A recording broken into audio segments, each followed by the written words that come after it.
सुप्रभात प्रिय विद्यार्थियों। आज हम राष्ट्र कवि माखनलाल चतुर्वेदी जी, जिन्हें भारतीय आत्मा भी कहा जाता है, उनके बारे में जानकारी प्राप्त करेंगे और उनके द्वारा रचित कविता कैदी और कोकिला का अध्ययन करेंगे। माखनलाल चतुर्वेदी का जन्म मध्य प्रदेश के होशंगाबाद जिले के बावई गांव में सन 1889 में हुआ। मात्र 16 वर्ष की अवस्था में वे शिक्षक बने। बाद में अध्यापन कार्य छोड़कर उन्होंने प्रभा पत्रिका का संपादन शुरू किया। वे देशभक्त कवि एवं प्रखर पत्रकार थे। उन्होंने करमवीर और प्रताप का भी संपादन किया। सन 1968 में उनका देहांत हो गया। उनकी रचनाएं हैं हेमकृतनी, साहित्य देवता, हिम तरंगिणी, वेणुलो, गूंजे धरा उनकी प्रमुख कृतियां हैं। उन्हें पद्म भूषण एवं साहित्य अकादमी पुरस्कार से सम्मानित किया गया है। माखनलाल चतुर्वेदी की रचनाएं राष्ट्रीय भावना से युक्त हैं। इनमें स्वतंत्रता की चेतना के साथ देश के लिए त्याग और बलिदान की भावना मिलती है, इसलिए उन्हें एक भारतीय आत्मा कहा जाता है। इस उपनाम से उन्होंने कविताएं भी लिखी हैं। वे कवि कार्यकर्ता थे और स्वाधीनता आंदोलन के दौरान कई बार जेल गए। उन्होंने भक्ति, प्रेम और प्रकृति संबंधी कविताएं भी लिखी हैं। चतुर्वेदी जी कविता में शिल्प की तुलना में भाव को अधिक महत्व देते हैं। उन्होंने परंपरागत छंदबद्धता एवं तत्सम शब्दावली के स्थान पर बोलचाल की भाषा के साथ साथ उर्दू फारसी के शब्दों का भी प्रयोग किया है।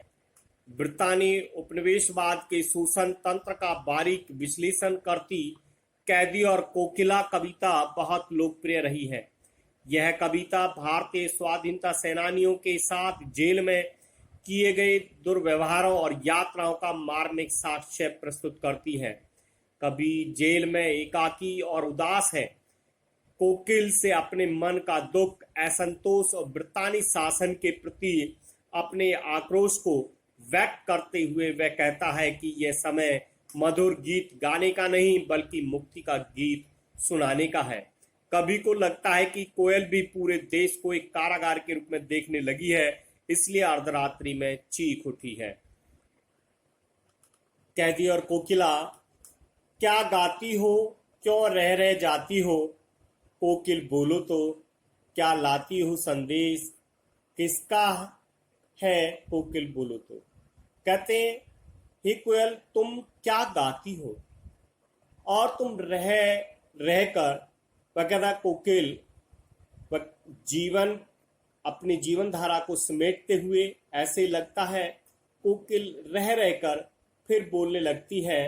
तो कहते हैं, कवि कहता है, हे कोयल बताओ तो, तुम रह रहकर किसका संदेश लाई हो, हे कोयल बोलो तो।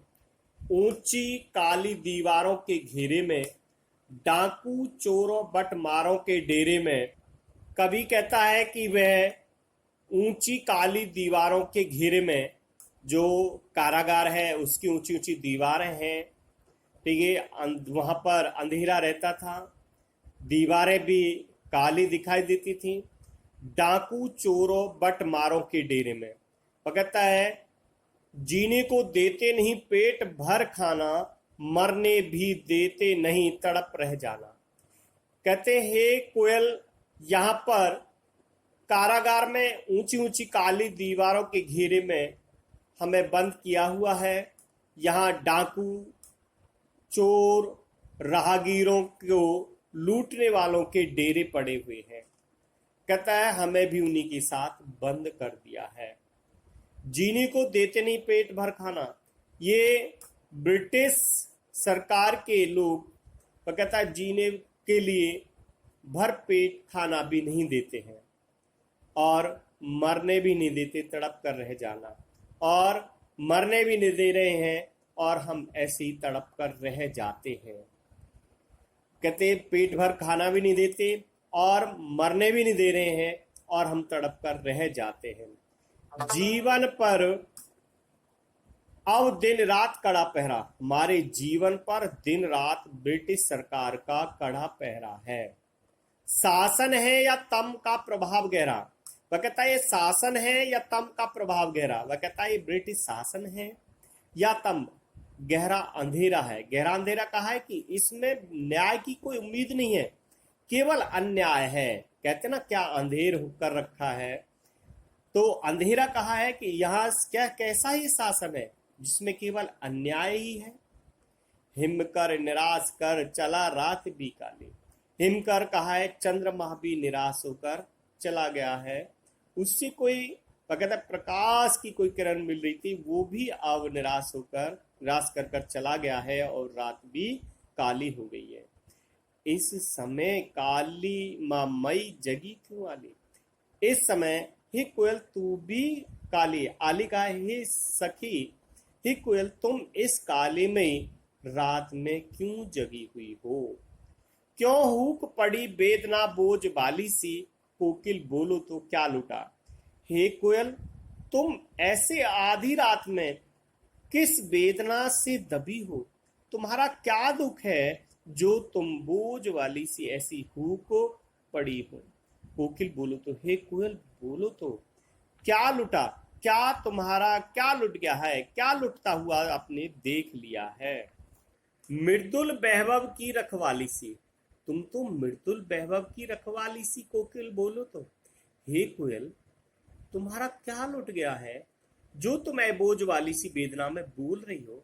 तुम तो मृदुल वैभव की, मृदुल कहते हैं मधुर स्वर, किसी का अच्छा स्वर हो तो उसको कहते हैं कि आपकी तो कोयल जैसी आवाज है। वह कहते हैं तुम तो मृदुल वैभव की, मधुरता की रखवाली करने वाली हो। तो तुम तो मधुरता के ऐश्वर्य की रक्षा करने वाली हो। हे कोयल बताओ तो क्या हुई बावली अर्धरात्रि को चीखी। तो क्या तुम पागल हो गई हो।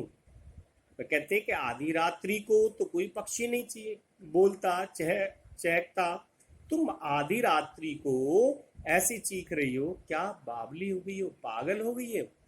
कोकिल बोलो तो हे कोयल बताओ तो किस दावानल की ज्वालाएं हैं दिखी।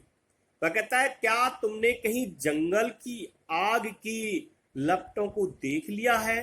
कोयल बोलो तो, वह कहता है तुम मृदुल वैभव की रखवाली, तुम तो मृदुल ऐश्वर्य की रखवाली करने वाली हो। हे कोयल बोलो तो क्या हुई बावली, क्या तुम पागल हो गई हो जैसे आधी रात को अब तुम चीख रही हो। हे कोयल बताओ तो क्या तुमने किसी दावानल पर जंगल की आग की लपटों को देख लिया है।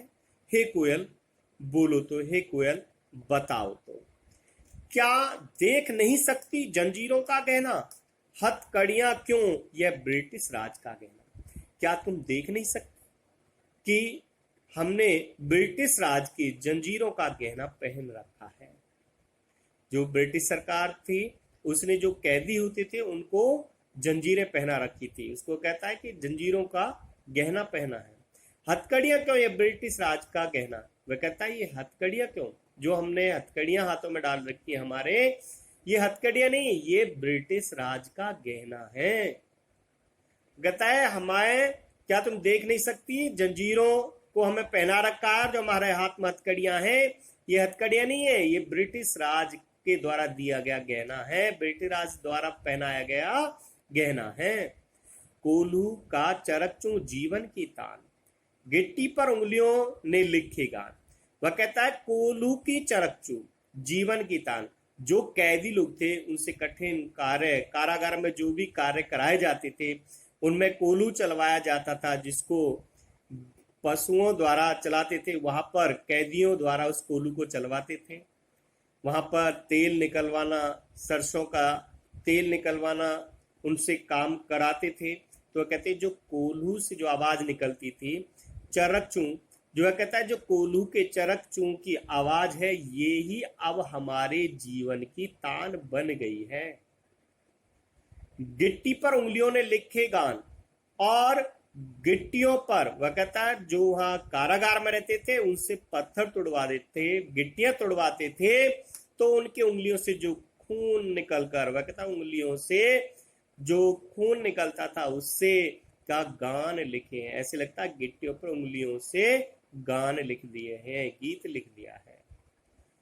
हूं मोट खींचता लगा पेट पर जुआ, खाली करता हूं बेटे सकड़ का कुआं। वह कहता है पेट पर हूं मोट खींच लगा पेट पर जुआ। जो मोट एक चमड़े का बना हुआ होता है, उससे कुएं से पानी खींचा जाता है। तो जो वह कारागार में रहते थे, जो बंद कर रखे थे स्वतंत्रता सेनानी, तो उनसे काम कराते थे, तो अपने पेट पर उस जुआ जैसे होता है बैल के कंधे पर जो रखा जाता है, ऐसे ही मनुष्य वो अपने पेट पर उस जुए को लगाकर उस मोट को खींचते थे। कभी कहता है ऐसा लगता था जैसे मैं ब्रिटिश के अहंकार का कुआं खाली कर रहा हूं।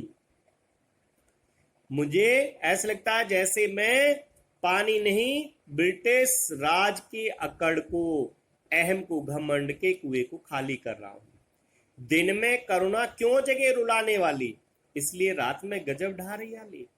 वह कहता है दिन में करुणा के भाव चेहरे पर क्यों आए।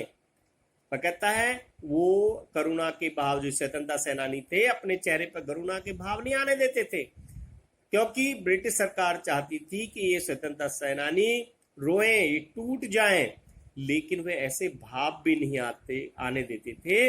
वो ये सारी जो उनको सजा दी जाती को खुशी खुशी करते थे।